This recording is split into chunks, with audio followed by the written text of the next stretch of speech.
नमस्कार साथियों, मैं स्वागत करता हूं आपका अपने channel back to exam by Mohit Yogi पर। तो दोस्तों आज आप करेंगे अपना हरियाणा जीके करेंगे। इसके अंदर आपको जैसा कि आपको पता है कि लॉकडाउन लगा हुआ है, तो लॉकडाउन के अंदर हम क्या है रेगुलर कहीं जा नहीं सकते, एकेडमी वगैरह पापा है। तो इसके अंदर आप क्या कर सकें भाई कि अपना ऑनलाइन वीडियो देख सकते हैं।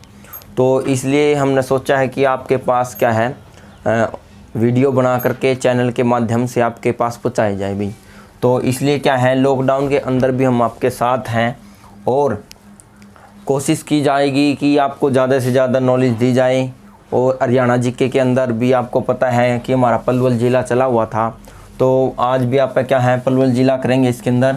तो वही इसके अंदर अपना 2 वीडियो पहले बन चुकी है पलवल ज़िले की, और क्योंकि काफ़ी बड़ा है, क्योंकि अगर मेन करवाना होता तो काफ़ी एक ही वीडियो में बन जाता। लेकिन हमारी क्या खासियत है, हम अपने चैनल पर आपको क्या है पूरी नॉलेज देते हैं। हरियाणा का HSSC में कोई भी अगर प्रश्न आएगा वो पलवल ज़िले से अगर आता है तो इससे बाहर नहीं आएगा आपका। 100% ये एफर्ट रहता है, ये कोशिश रहेगी अपनी 100% अपनी कोशिश रहेगी कि भाई यहाँ पे अपना 100% देवें। और इसके अंदर क्या है आपको ज़्यादा से ज़्यादा जानकारी दी है। तो आज यह पलवल की अपनी क्या है लास्ट वीडियो है पलवल ज़िले की, और इसका सारा इसके अंदर मतलब जो भी रहता था वो इसके अंदर कंप्लीट है भाई इसके अंदर। तो अगर आपको ज़्यादा से ज़्यादा अपडेट चाहिए और भी जैसे वीडियोस चाहिए, हिंदी की चाहिए आपको या इंग्लिश की चाहिए या आपको हरियाणा जीके की चाहिए, या एक और नई हम स्टार्ट करने जा रहे हैं साइकोलॉजी, यानी कि चाइल्ड साइकोलॉजी। अगर कोई बच्चा साइकोलॉजी लिए हुए हैं अपने सब्जेक्ट में तो उसके लिए काफ़ी इम्पोर्टेंट है, या कोई MA साइकोलॉजी कर रहा है, या किसी ने टीचिंग का फार्म भर रखा है, HTET है, CTET है, या रीट का एग्ज़ाम है, या DSSB का है, तो उन सभी में क्या है आपकी चाइल्ड साइकोलॉजी आती है। जो भी टीचिंग में कैरियर बनाना चाहते हैं या टीचर बनना चाहते हैं तो उनके लिए भी वीडियो अच्छी रहेगी ये चाइल्ड साइकोलॉजी की, और इसको ज़रूर पढ़े साइकोलॉजी को। तो आज आपको क्या है साइकोलॉजी की भी वीडियो डाली जाएगी।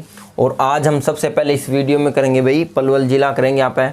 तो आइए पलवल ज़िला करते हैं। तो पलवल ज़िले के अंदर देखिए इसके अंदर अपना प्रसिद्ध व्यक्ति पे आ गए हैं, जो यानी कि पलवल ज़िले तय कौन कौन प्रसिद्ध व्यक्ति है भाई। तो सबसे पहला नाम आता है भाई राय बहादुर लाला मुरलीधर का नाम आता है। किसका नाम आता है? राय बहादुर लाला मुरलीधर का नाम आता है। ये पलवल से संबंधित है, ये काफ़ी इम्पोर्टेंट है। देखिए इसमें कई क्वेश्चन बनते हैं, हम क्या है बैकग्राउंड से क्वेश्चन लेते हैं। और हमारे वीडियो की यही खासियत है हमारे चैनल की, क्योंकि हम काफ़ी डीप कराते हैं ताकि आपको नॉलेज रहे। जो ये आपका राय बहादुर लाला मुरलीधर है, ये हरियाणा के प्रथम जेल सत्याग्रही थे। देखो ब्रैकेट में लिखा हुआ है हरियाणा के प्रथम जेल सत्याग्रही, यानी कि ये जो राय बहादुर लाला मुरलीधर है ये क्या है हरियाणा के प्रथम जेल सत्याग्रही है। अगर पेपर में आ जाए कि हरियाणा के प्रथम जेल सत्याग्रही कौन थे तो ये आपके राय बहादुर लाला मुरलीधर थे। एक क्वेश्चन तो ये भी हो गया आपका। दूसरा प्रश्न ये भी बन सकता है कि जो राय बहादुर लाला मुरलीधर है वो किस जिले से संबंधित है? वो पलवल जिले से संबंधित है। तीसरा प्रश्न ये भी बन गया, यही क्या है 1886 में आपको पता है कांग्रेस का गठन कब हुआ था? 1885 में हुआ था। तो हरियाणा में प्रथम यानी पहली बार कांग्रेस की जो शाखा है कहाँ पर आई थी? वो अम्बाड़ा में आई थी। और यही क्या है राय बहादुर लाला 1886 में हरियाणा में कांग्रेस की पहली शाखा अम्बाड़ा लेकर के आई थी। तो ये क्वेश्चन आपका क्लियर हो गया, यानी कि यहाँ पे 3-4 क्वेश्चन बनने हैं। एक तो राय बहादुर लाला का संबंध कहाँ से? पलवल से है। दूसरा क्वेश्चन ये बनता है कि हरियाणा के प्रथम जेल सत्याग्रही कौन थे? तो ये प्रश्न भी कंप्लीट होता है राय बहादुर लाला मुरलीधर।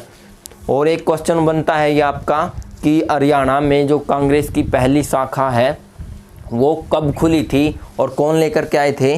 तो ये भी राय बहादुर लाला मुरलीधर का नाम है 1886 में। तो आगे बढ़ते हैं दोस्तों। एक है आपका सुनील लांबा। क्या है? सुनील लांबा। सुनील लांबा है आपके नौसेना अध्यक्ष। कौन है? नौसेना अध्यक्ष है। ये भी आपके पलवल से, ये आपको याद रखना। तो यहाँ पे 2 व्यक्ति हो गए, राय बहादुर लाला मुरलीधर और सुनील लांबा, ये नौसेना अध्यक्ष अपनी सेना के। उसके बाद है आप अगर विश्वविद्यालय की बात करें, यानी कि अगर हम बात करते हैं यूनिवर्सिटी की, तो एक विश्वविद्यालय है ना यहाँ पर, कौशल विकास विश्वविद्यालय। दोस्तों ये हरियाणा का प्रथम है, हरियाणा का, यहाँ पे मैं लिख देता हूँ, हरियाणा का प्रथम कौशल विकास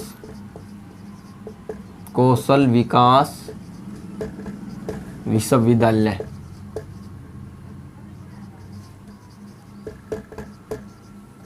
देखिए दोस्तों, ये जो आपका है कौशल विकास विद्यालय, ये दुधौला गांव में है। कहाँ पे है? पलवल के अपने दुधौला गांव में है यो। और इसके अंदर क्या है अपना, ये हरियाणा का पहला कौशल विकास विश्वविद्यालय है। अगर पेपर में आ जाता है, बिनु पूछ लग जाए कि भाई हरियाणा का पहला कौशल विश्वविद्यालय कौन सा है, तो आप कौन सा करेंगे? कौशल विकास विश्वविद्यालय।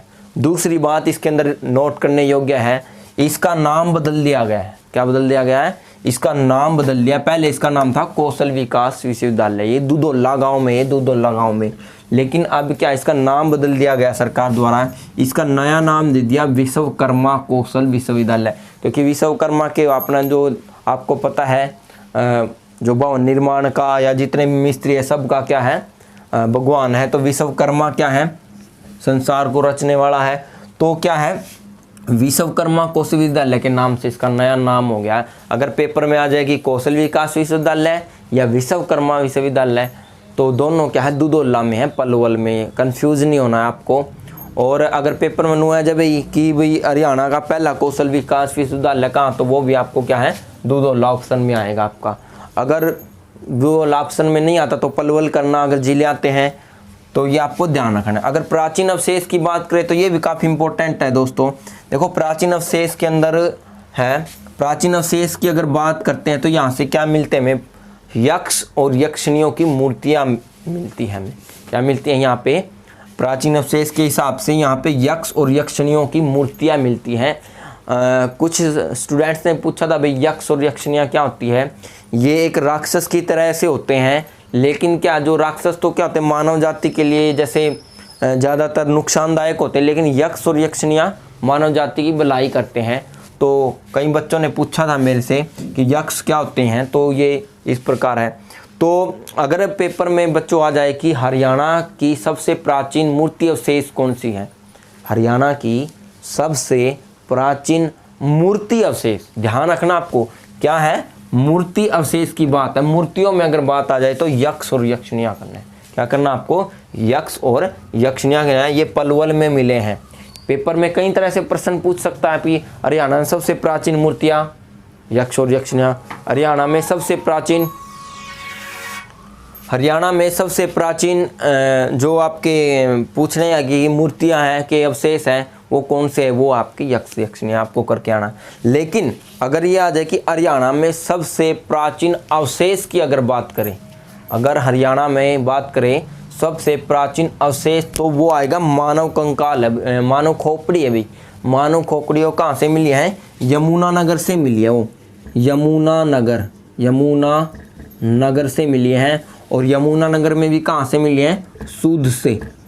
सुध नामक स्थान है भाई, सुध नामक स्थान है यमुनानगर में, वहाँ से मिली है ये आपकी मानव खोपड़ी। अगर दोस्तों आपसे पूछा जाता है कि भाई हरियाणा में सबसे प्राचीन अवशेष अगर पूछा जाए तो वो मानव कंकाल है, मानव खोपड़ी है, वो कहाँ पे मिली? आपकी यमुनानगर में, सुध में मिली है। लेकिन अगर आपसे पूछता कि हरियाणा में सबसे प्राचीन मूर्तियाँ, तो वो आपको क्या करनी है? आपको यक्ष और यक्षिणियों की करनी है। दूसरा अवशेष क्या है यहाँ पे? मरे हुए हाथी का कंकाल आ जाए, अस्थि पिंजर आ जाए या अवशेष आ जाए। यानी कि कंकाल, अस्थि पिंजर, अवशेष, ये एक ही बात है। अगर पेपर में भाई नू आ जाए भाई मरे हुए हाथी का कंकाल कहाँ पे मिला है, मरे हुए हाथी का, तो हथीन में मिला है।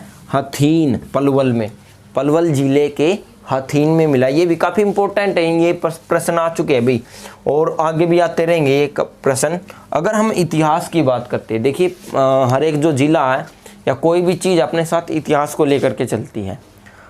मतलब प्राचीन है, उसका इतिहास था समुद्रव है।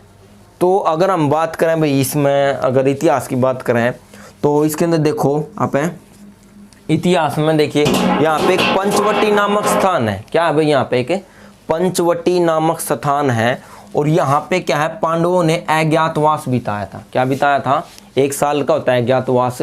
मतलब उसके अंदर क्या होता है कि वेश बदल करके छुपना होता है, रहना होता है। अगर मतलब वो वेश में पहचाने जाते हैं तो उनको दोबारा से वनवास करना पड़ता है, या दोबारा से उनके वापस। तो ये महाभारत में आपने पढ़ा भी होगा। तो यानी कि जो अज्ञातवास है 1 साल का था, वो अज्ञातवास कहाँ बिताया था, पांडवों ने पंचवटी में बिताया था। तो पेपर में अगर प्रश्न आ जाए कि पांडवों ने अज्ञातवास कहाँ बिताया था, पंचवटी में बिताया था। दूसरा, हरियाणा में गांधी जी को सर्वप्रथम पलवल से गिरफ्तार किया गया था। तो आपको ये नोट करने योग्य है कि हरियाणा में सबसे पहले गांधी जी को कहाँ पर गिरफ्तार किया गया, तो पलवल में किया गया था, 1919 में किया गया था। और क्यों किया गया था, पलवल स्टेशन से किया गया था, क्यों किया गया था, इसका रीज़न देखो। जो आपका 21 मार्च 1919 को क्या आया था भाई, रोलेट एक्ट आया था। क्या था, रोलेट एक्ट, आपको याद रखना ये 21 मार्च 1919 को रोलेट एक्ट आया था। और रोलेट एक्ट आने के बाद, वैसे ये 18 मार्च को पास हुआ था, 18 मार्च को रोलेट एक्ट पास हुआ था 1919 को। 21 मार्च को ये भारत में आया था, आगमन था इसका। तो उसका विरोध करने के लिए हरियाणा के लोगों ने गांधी जी को निमंत्रण दिया था। क्या दिया था, उसका विरोध करने के लिए, भाई आप हमारा साथ दें, तो गांधी जी को बुलाया था। वैसे गांधी जी क्या 1917 में भारत में आए थे। और गांधी जी 1917 में भारत आए थे। और गांधी जी का अगर पेपर में आ जाए कि सबसे पहले सत्याग्रह आंदोलन गांधी जी ने कहाँ पे किया था, 1917 में किया था, बिहार के चंपारण में किया था, नील की खेती के विरुद्ध किया था। और ये सब सक्सेस हुए थे, अंग्रेजों को घुटने टिकाने में, यानी कि अब इनकी जीत हुई थी। यानी कि गांधी जी का जो पहला आंदोलन था सत्याग्रह के लिए, तो वो 1917 में था, चंपारण में, बिहार के, तो नील की खेती में। उसके बाद 1919 में जैसे ही इनको पता चला, तो ये पलवल बाई ट्रेन आए थे, वहाँ से इनको गिरफ्तार कर लिया गया था। तो अगर पेपर में आ जाए कि हरियाणा में सर्वप्रथम गांधी जी को कहाँ पर गिरफ्तार किया गया, तो पलवल में रेलवे स्टेशन से। कब किया गया, 10 अप्रैल 1919। कब किया गया, 10 अप्रैल 1919 को किया गया। उसके बाद और भी इम्पोर्टेंट इतिहास की अगर हम बात कर रहे हैं, तो सल्तनत काल का सबसे छोटा इक्ता। अब आपको इक्ता क्या होता है, अब ये देखियो, जो सल्तनत काल थी हमारा, जो सल्तनत का समय रहा है, उसके अंदर जो विभाजन था राज्य का, जो भी शासन था, उसको इक्तों में डिवाइड कर रखा था। जैसे आजकल स्टेट में डिवाइड है, तो पहले इक्ते थे। आज जैसे पंजाब है, हरियाणा, ये स्टेट है, तो पहले क्या था, ये इक्तों में डिवाइड था। तो हरियाणा सल्तनत काल का सबसे छोटा इक्ता था ये। उसके बाद अगर युद्ध पलवल की बात करें, तो पलवल में एक युद्ध भी हुआ था। एक जाट था भाई, जवाहर सिंह जाट, एक राजा था जवाहर सिंह जाट, व अब्दाली के साथ युद्ध हुआ था। किसका था, जवाहर सिंह जाट व अब्दाली के साथ युद्ध हुआ था इसमें। और अकबर के समय में दिल्ली सरकार के अधीन था। मतलब पहले क्या था, जैसे दिल्ली सरकार, अलग अलग नाम दिया हुआ था, जैसे हरियाणा सरकार, पंजाब सरकार हम देते हैं। तो इसी तरह से क्या है, अकबर के समय में, क्योंकि अकबर क्या था, दिल्ली की गद्दी पर बैठा था, तो अकबर के समय में ये दिल्ली सरकार के अधीन था, दिल्ली सरकार के अधीन था। तो ये आपको इम्पोर्टेंट था, इसके अंदर जो भी इम्पोर्टेंट थे वो आपको करवा दिए गए हैं दोस्तों। तो अब मेरे हिसाब से काफ़ी चीज़ें आपको बता दिया, हाईवे आपको बता दिए, इसके अंदर NH 19 है, जो NH 44 था 19 है।